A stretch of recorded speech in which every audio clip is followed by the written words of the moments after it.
What's up, everybody? I'm Taylor, and I'm powerless over life, but not my reaction to life. It's really on my heart to make this video. I haven't made videos in a while because I've been taking a lot of time to self-reflect, sit in silence, spending time spiritually and emotionally connecting to myself. I have been doing so much self-reflection because through self-reflection, I always find out what action I can take to heal different parts of me and to make things better in my life. This video is going to talk about a part of my spiritual journey and how I ended up being where I am now and how I became spiritually connected to myself. You know, it all started when I was a child, before I even tried any substances. I always knew that there was something more than what was being taught to me. I grew up in a very hypocritical, religious, dishonest household. And so all the people around me, even friends of the family, relatives, all of those people, they were also very hypocritical as well. And so I didn't really have it modeled to me what prayer was supposed to be. I didn't have modeled to me how to connect to this power, or really how to connect to myself. So as an adult and teenager, I threw myself into research, and oh God, I used to be such a really big conspiracy theorist. My brain would just dive deep into this stuff, and I was just trying to find answers to why and how and what. And all the research I did never mattered, because I realized later on, probably about a couple years ago when I got in recovery, I realized that the only way I'm going to connect to this power is through myself. That whatever power this is, and some people choose to call it God, higher self, intuitive thought, intuition, there's so many different names to describe a power greater than ourselves. And I learned when I started meditation and I slowed down and I really got over the uncomfortable feelings that came with even starting meditation to begin with. And when I really got into the flow of it and really got comfortable, and when I really started making it a daily habit, right? I truly feel like I found my connection through meditation because I was connecting to myself. I believe that whatever power is greater than ourselves is within me. It's in all life. There can be no life without this power.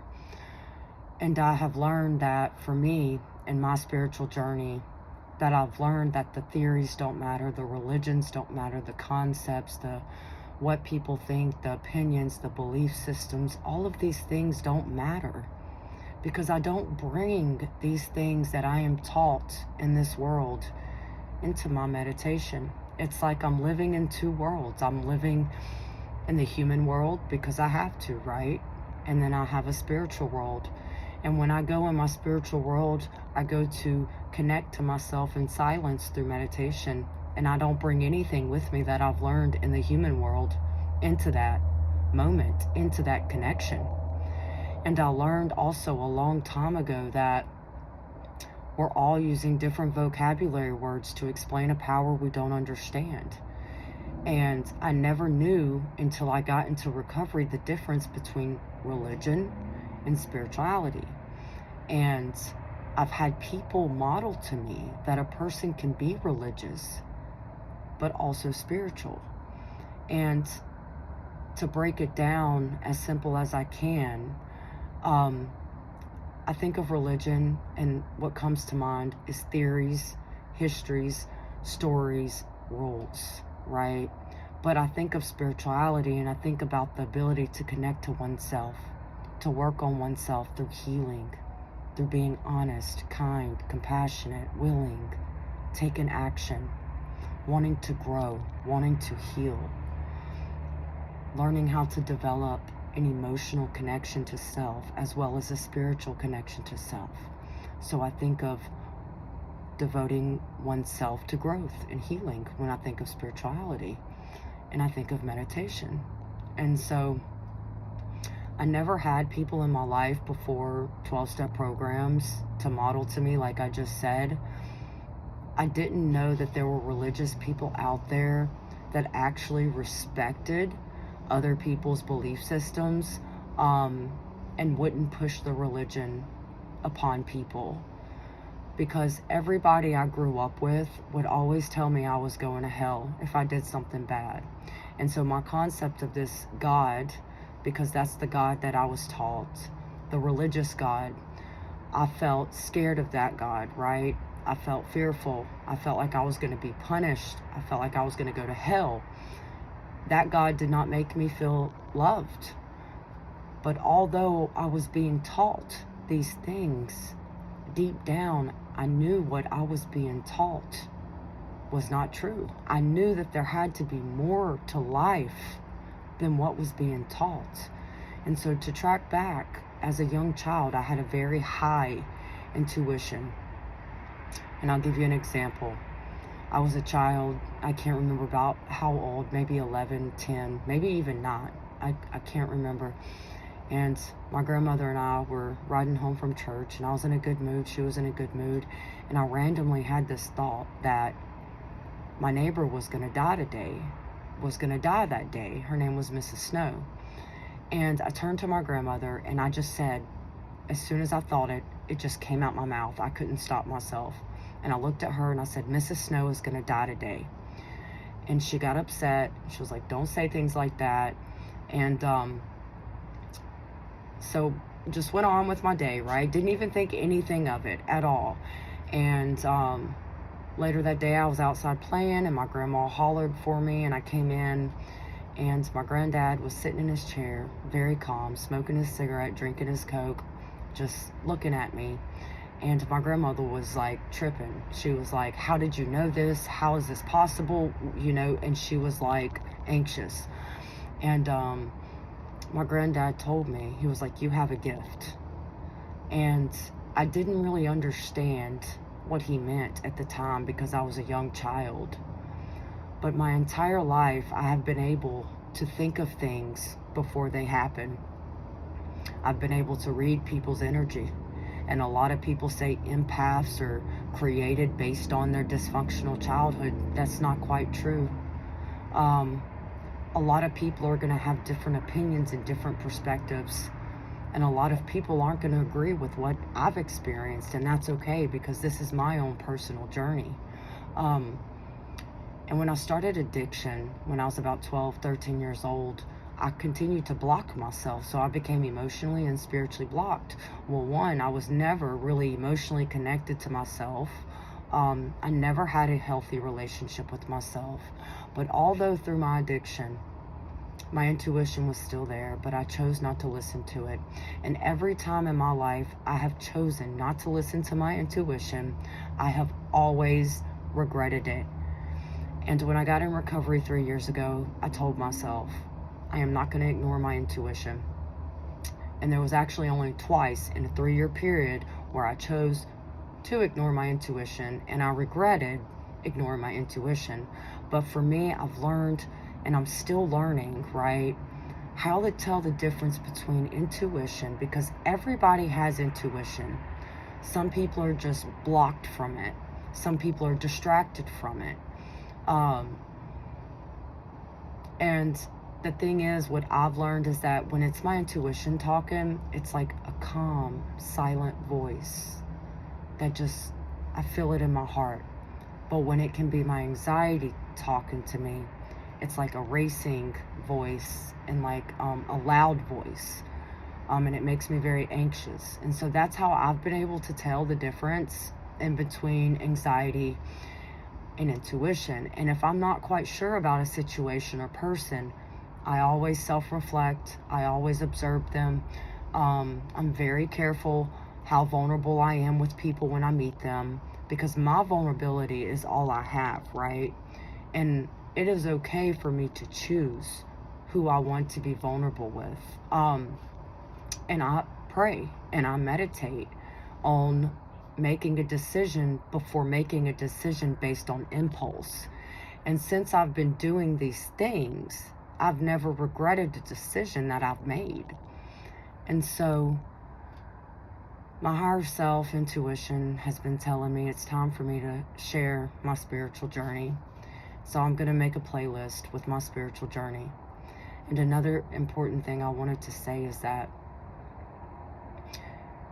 you know, we have to live in this world, right? The concepts, the theories, the systems, they all help us make sense of ourselves and the world around us. And then we have the spirituality aspect of learning to connect to oneself through silence, through meditation. And for a very long time in the program, for about 1.5 years, I was somewhat connected to this power, but I was so go with recovery, with service work, with just learning things, self-development work. Like, I was keeping myself so busy. And I realized it's because, in a sense, I was still avoiding myself. I was still avoiding emotions that I wasn't quite ready to face. And the only way that I was able to face those emotions was to get a notebook, come sit outside at night, because nighttime is my safe place, and to write down whatever came to mind, and to ask myself to dig underneath the feelings I was having on the surface level. And I would have like a whole page of information, and it would really make sense, because if I keep that in my head, how am I going to self-reflect? If I'm keeping all this jumbled in my head with everything I think about on a daily basis from the past, like, how am I going to figure out a solution if I don't really write it down and get to the bottom of it? And every time I self-reflect, I always come up with a solution. I don't overanalyze. I come up with a solution. I ask myself, what are things I can do to make this better? How can I make myself better? How can I heal myself from this? What action can I take? And since I've been self-reflecting, meditating, in my version of prayer, which is positive self-talk out loud. And when I say positive self-talk, I mean like supporting myself emotionally, encouraging myself, motivating myself. And I learned a long time ago, and I know I repeat myself a lot because it's very vital that I do. Repetition is the key. I realized a long time ago that the way I share in meetings, I can share by myself. And so about 1 year ago, I started sharing out loud to myself, because I can be completely vulnerable with myself. I can trust myself. I can let loose. I don't have to worry about the words I use or how I communicate. I can be my true self when I'm by myself. And I have a solid support system. I have a couple people that I can truly be vulnerable with, and I'm grateful for that. I don't need an army. I don't need an army of people. In the past, the more people I have known, the more stressful it can get, you know. But the most important thing is that when I started meditation, and when I was willing to face the fear of sitting in silence, things started happening for me. My intuition got even higher. I have been able to find inner peace within myself, even with all the things that are happening in my external world, right? There's a lot of things that I have had to go through since I've been in recovery. I lost my grandmother that raised me. I had got my 14-year-old back, which was a very challenging time for about 2 years with her behaviors. You know, I chose to let my daughter live with my sister because that was the best decision to make for not just my daughter, but for everybody involved in my household. My daughter intentionally betrayed me and my family that I do not associate with, because they don't agree with my parenting. They don't agree with my morals and my values, because they are influenced and by this world. They are very close-minded people. So I've had a lot of things, and my health has completely declined the past 8 months. And so I've had a lot of things happen to me. And my point of sharing this is just because a person gets in recovery and they're doing what's right, they're being honest, they're being open-minded and willing, and they're working their program, they're taking it serious, they're putting in the work, that doesn't mean that painful things won't happen, because they will. Pain is unavoidable. And when I learned to cope with pain, when I learned to face pain and ask pain, what are you trying to tell me? What can I learn from this painful situation? And meditation helped me see this. Before meditation, I could not pause. I was a very impulsive person. I was a very angry person. And when I started meditation, I started realizing that I was gaining more control over my response to my emotions. I was feeling overall better. And I can't put into words just how life-changing meditation was for me. And I didn't grow up in a home where the word meditation was ever even mentioned. I didn't even really know what gratitude was until I came in 12-step programs. The only thing I knew about gratitude is when we sat around the table for Thanksgiving and we said one thing we're grateful for. And so the more healing I did that first year in recovery, I really threw myself into recovery the way I threw myself in addiction. That's the mindset I had to have in order to make it, in order to get to where I'm at today. And there will be cycles in recovery. There will be balance. A person won't always have to work as hard as they have to work in the beginning of recovery. And so I also realized what I forgot to mention earlier is that one time I sent a video. It was this little boy, and he was talking about the God energy and replace God with whatever you believe, right? But he was talking about, if you don't believe in yourself, then how do you believe in God? And when I saw this video, I was like at a time in my life where I was like having a spiritual awakening, and it brought tears to my eyes. And then I got an idea, and my thought said, I want you to send this to everyone you know, and I want you to ask them, do you believe what this little boy's saying? I sent it to probably about 30 people, and I'm not exaggerating. And everybody from different backgrounds, religion, atheist, agnostic, whatever, different walks of life, right, agreed with that video. And it was in that moment when I realized that we are all talking about the same higher power. We are just all using different vocabulary words to explain something we don't understand, and that cannot be proven. It's not our responsibility to analyze and figure it out. And when I was going through my spiritual awakening, I was having such good, intense emotions and just awakening and self-awareness that it was very scary. It was very scary for me because I couldn't understand how this was possible. I couldn't understand that the things that were happening to me, I didn't understand it. But as I grew, I realized it's not my responsibility to understand it. It's my responsibility to accept it. It's my responsibility to stay spiritually connected to myself and the universe.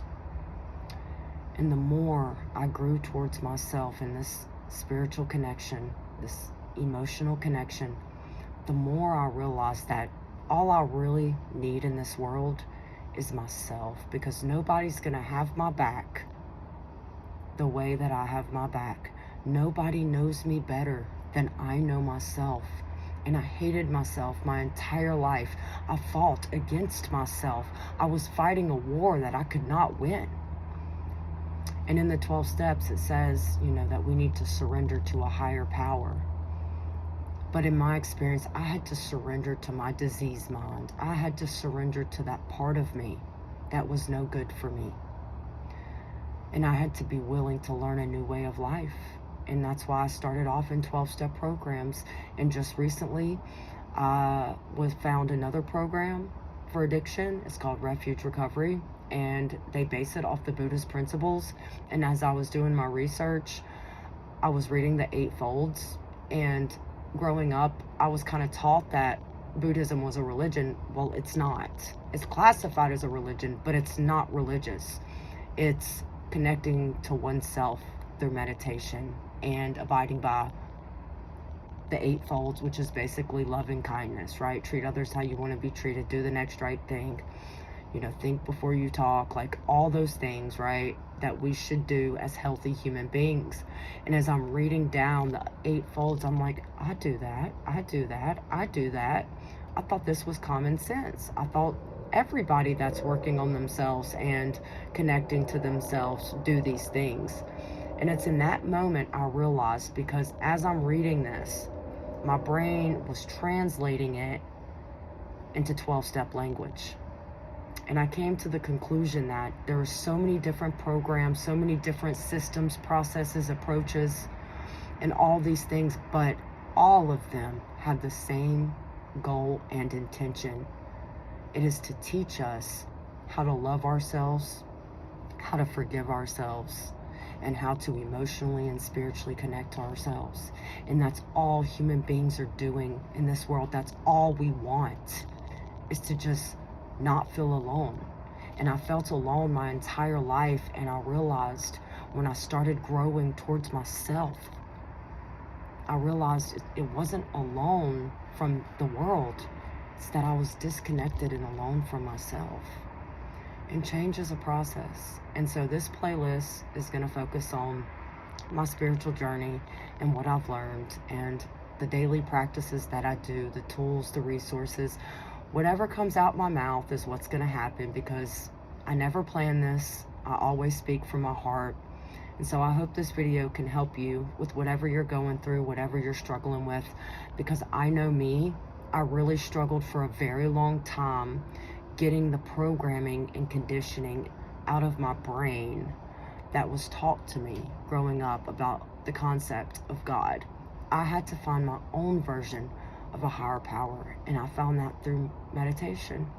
So I hope you find what you're looking for, and I hope this channel can help you in more ways than words can explain. May peace be with you.